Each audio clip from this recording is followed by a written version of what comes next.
அனைவருக்கும் வணக்கம். இந்த வீடியோவில் என்ன பார்க்க போறோம்னா, 50,000 பணத்தை வந்து விரைவாக சேமிக்கிறதுக்கான வழிகளை பற்றி தான் பார்க்க போகிறோம். 50,000 என்பது வந்து சேமிப்பை விரைவாக அடைவதற்கு முறையான திட்டமிடலும், கடுமையான நிதி ஒழுக்கமும் அவசியம். இந்த இலக்கை அடைய வந்து நான் சொல்ல வேண்டிய வழியை தான் ஃபாலோ பண்ணால் மட்டுமே போதும். முதல்ல வந்து இலக்கை வந்து சிறிய பகுதிகளை வந்து பிரிக்கிறது. ஒரே முறையில் வந்து 50,000 சேமிப்பது வந்து ரொம்ப கஷ்டம். ஏன்னா வந்து அதில் வந்து மாத கணக்கில் வந்து பிரிச்சுக்கோங்க. 3 மாதத்துல சேமிக்கணும்னா வந்து மாதந்தோறும் 16,000 வந்து ஒதுக்கணும்.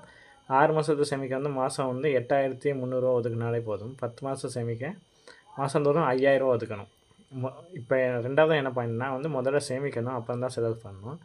மாதம் வழியும் கைக்கு வந்தோடனே வந்து முதல்ல வந்து நீங்கள் திட்டமிட்ட சேமிப்பு தொகையை வந்து தனியாக எடுத்து வச்சுக்கோங்க. இல்லாட்டி தனியாக ஒரு அக்கௌண்ட்டை வந்து போட்டு வச்சுக்கோங்க. மீதமுள்ள பணத்தில் மட்டுமே தான் குடும்ப செலவு, இஎம்ஐ, இதர செலவுகளை பூர்த்தி செய்ய பழக வேண்டும். அடுத்து வந்து கூடுதல் வருமானத்தை வந்து சேமிப்பை வந்து திருப்புறது. முதன்மை சம்பளத்தை தவிர்த்து வேறு எந்த ஒரு கூடுதல் வருமானத்தையும் செலவு செய்யாமல் நேரடியாக இந்த 50,000 இலக்கிற்காக ஒதுக்குவது இலக்கை மிக விரைவில் அடைய செய்யும்.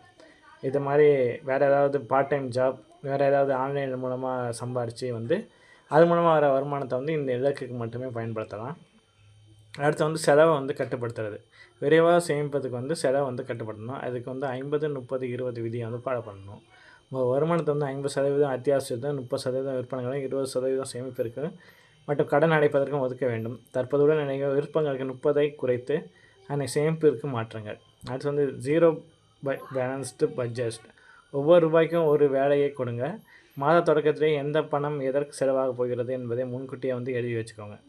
அப்புறம் வந்து சரியான சேமிப்பு திட்டத்தை வந்து தேர்ந்தெடுக்குது. பணத்தை வங்கி சேமிப்பு கணக்கில் சும்மா வைத்திருந்தால் அதை எளிதாக செலவு செய்துவிட வாய்ப்புள்ளது. எனவே பாதுகாப்பாக மற்றும் குறுகிய கால திட்டங்களை வந்து தேர்ந்தெடுங்க. உதாரணத்துக்கு பார்த்தா ஆர்டி. மாதம் ஒரு குறிப்பிட்ட தொகையை வந்து சேமிப்ப ஆர்டி வந்து மிக சிறந்த வழி. இதை முதலீடு செய்வதன் மூலம் சேமிக்க பழக்கம் வந்து கட்டாயமாகும். அடுத்து வந்து லிக்விடிட்டி ஃபண்டு. குறுகிய காலத்தில் பணத்தை சேமிக்க வங்கி சேமிப்பு கணக்கை விட சற்று அதிக லாபத்தை பெறவும் வந்து இது உதவும். மேலும் தேவைப்படும் போது பணத்தை எளிதாக கொள்ளவும் வந்து முடியும். ஏற்கனவே இருக்கும் நீண்டகால கடன்களுக்கு, பெரிய தொகையான கடன்களுக்கு மாத தவணைகளை இஎம்ஐ எந்த தடங்களும் இன்றி செலுத்துவதோடு புதிய கடன்கள் எதையும் வாங்காமல் இருப்பதை வந்து சேமிப்பு வந்து அதிகரிப்பதற்கான முதல் வழி. அதனால் வந்து கடனை வந்து எதுவுமே வந்து வாங்காமல் இருந்தாலே வந்து சேமிப்பு வந்து ஆட்டோமேட்டிக்காக வந்து நடக்க ஆரம்பிச்சிடும். நன்றி.